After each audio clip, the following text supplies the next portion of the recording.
series coming up. But first, we're going to go ahead and go stage side to Jat, who has IMT's man in the mid lane standing by for an interview. Thanks, Raven. Yes, I'm here with Pobelta. So again, congratulations on the victory. Although it was all 3 games, a bit of a slow start with the first game loss and then 2 really lopsided victories to close out the series. What do you think contributed to the slow start and then the strong finish? We were trying a lot of different things out in scrims last week. Our enemies were playing Twisted Fate a lot, and it was having a lot of success versus us. So I was kind of thinking, oh, well, maybe he's good again. So I tried it in some scrims, and it turned out really well, but obviously it didn't translate that well to stage.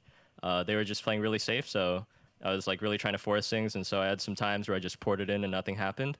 And so I think that can kind of illustrate the difference between practice and stage. People are playing a lot more passively. Awesome. And then obviously you're able to get the 2 strong wins right afterwards. Strong Victor performance down the stretch as well. Why do you guys think you turned it around for those second and third games to be so dominant?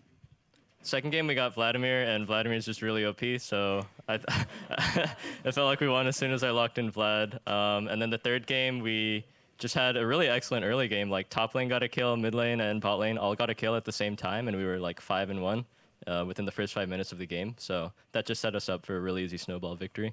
Yeah, awesome. 2 very strong performances. And you mentioned, you felt like you won the game when you locked in the Vladimir. Last time we interviewed, actually, I asked you about your pick ban understanding during the split with the new meta. Are you more comfortable now? How do you feel like your drafts have been going and you're understanding the meta as a team? Yeah, week by week it's getting a lot better. That last time when we opened Vladimir and then we kind of got crushed by it against Bjergsen, that was like the first week we were playing with the patch. And I also think it was a week where we only had 3 scrim days, if I'm not mistaken, because our match was on Friday. So I think both of those kind of coincided. It was a big patch and we didn't have enough time to prep. But it's getting better week by week. Yeah. Speaking of improvement as well, I want to ask you about your performance this split, because last split, 4/5 of the starting roster of Immortals made first team all LCS, not the mid lane. However, this split, you have more player of the game awards than any other player in the LCS. So do you feel like you've improved in your own performance, or are you just now getting recognition? I think I've definitely improved since last split, but also my team is doing a much better job of providing me with the tools I need to stand out on my own. Like Rainover is ganking my lane a lot more than he did last split. Part of this is due to meta change, like it's less top lane focused, more mid lane focused, because there's just so many strong mid laners right now. But also we've made a lot of improvement as a team on how to play through mid, so I'm happy about that. Awesome, good to hear. And final question for you as well. Immortals, I heard an interview from Rainover saying that you guys feel like you're actually stronger this split than last split, even though you nearly went undefeated there and you already have a loss early. Do you agree with that? Do you think your team is better now than they were in spring? Yeah, I agree with that. Although our record is not as good, I think it's just the nature of best of threes. We're more willing to try things out, so are our opponents. So I'm not too worried about the record. Overall, I think we are definitely a stronger team. All right, well, thank you very much, Pobelta. Congratulations again on the victory, and let's send it over to Dash at the Analyst Zone.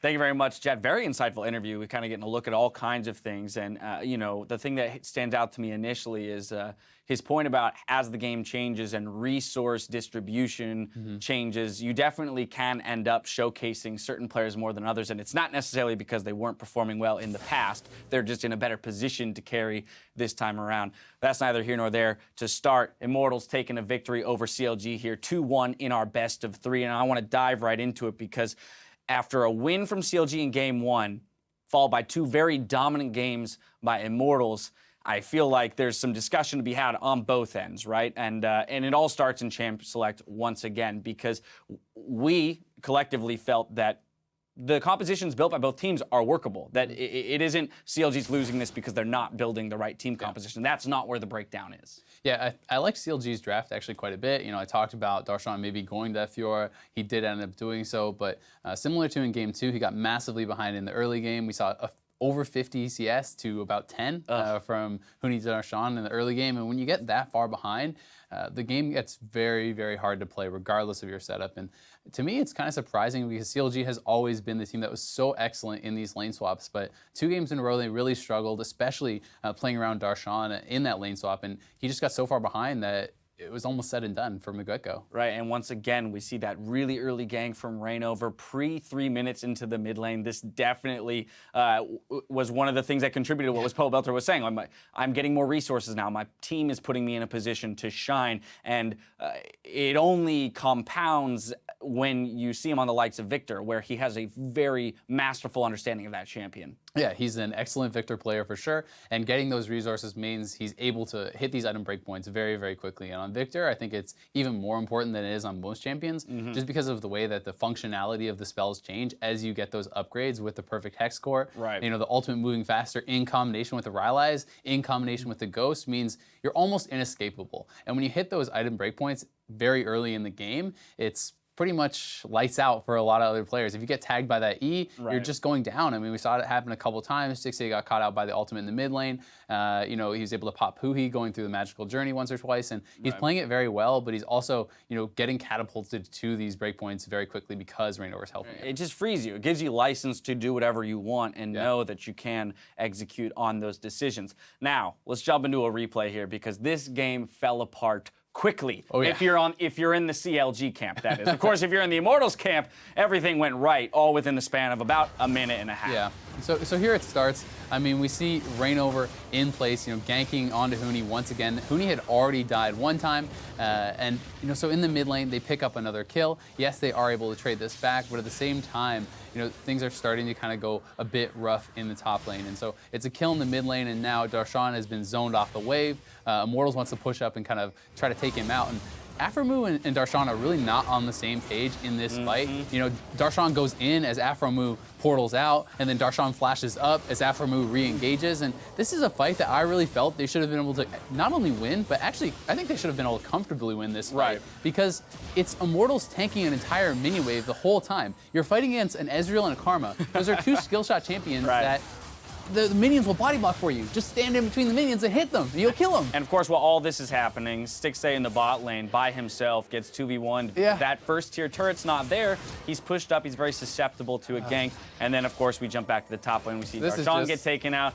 Huhi trying to get in and salvage something. And it's just like, oh my goodness. That's why it's just like your hands come off the keyboard. You're just like, end it. Just end the suffering. It's just brutal, man. When it's like, all right, it's okay. The Azir's going to come in. He's going to get that double kill. We're all right, guys. Ooh, one guy gets out. Ooh, the other guy still has his flash though. You're not going to force that in the 2v2.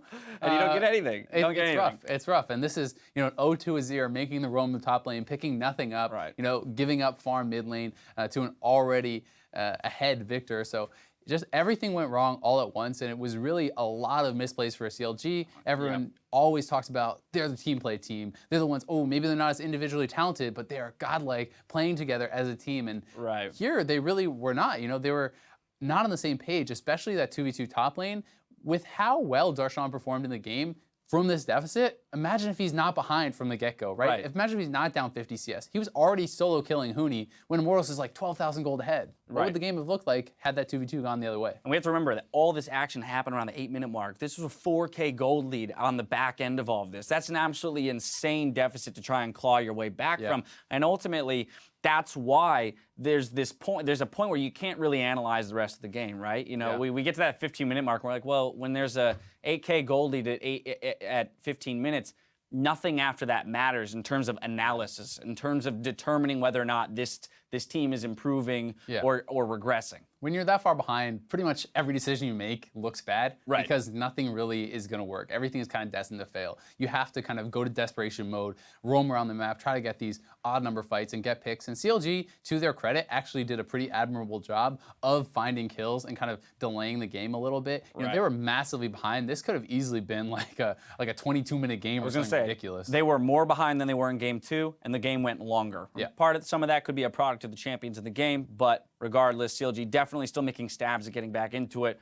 It's not all negative, though, for CLG. There's positive for Immortals. That's part of the reason why the series went that way. Player of the game is going to go to Pobelter, 9-2-5 on that Victor. So 2 player in the games in a row for him. But, I mean, he deserves it. Yes, getting set up by the team, but man, is he rolling those advantages through the rest of the game. Exactly. They're putting him in the position to carry, but he still has to do it. And he has been coming up huge for Immortals this whole season. I think he really is improving as a player. You know, it's not just that they're putting more focus onto him, because I have seen a number of teams in the past, you know, built around Pobelter, and he hasn't always been the guy who's going to carry. You know, he's been more that kind of supportive mid laner, even when sometimes ahead. And now it seems like if this guy gets a little bit ahead, you are going to get crushed. Right. And I love to hear from the interview, once again, I want to call back to that, just his discussion around best of threes and the comparison of last splits Immortals to this splits Immortals, and just more the fact that, hey, best of threes allow us to try things, and we might not look as strong given our record, but a lot of it is about we're still, you know, all teams are afforded this opportunity where we get to now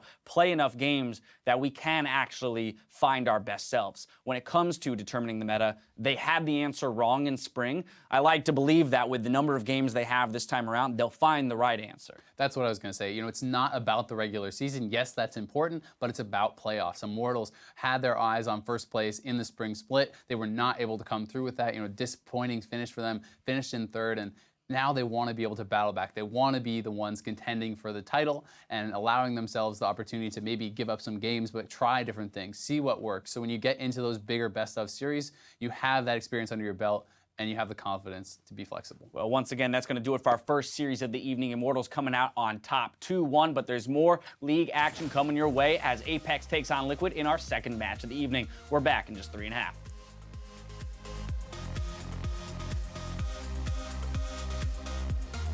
This is good. You're gonna go off. You can go off, Adrian. And let's also... Your karma god. But he stays alive now, down to Stixay in the bottom. It is mayhem for Counterlogic Gaming right now. They're going down across the board. Things are going bad in mid. Can CLG turn this one around? They do. Quite a few resources to take down Pobelter. I'm coming from here. Flash stuff. Okay, he's dead. Got Jin. Jin is dead. I'm gonna take the tall.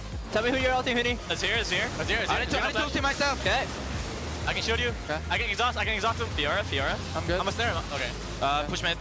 Can he get the other side of it? Can he get one more dash in? Darshan has the mana, and he 1v1 Tootie down. They're leaving everything behind them open. There's nobody to save the squishies, and Pobelter's going to take full advantage of that along with the rest of the team. Immortals take the series over Counterlogic Gaming.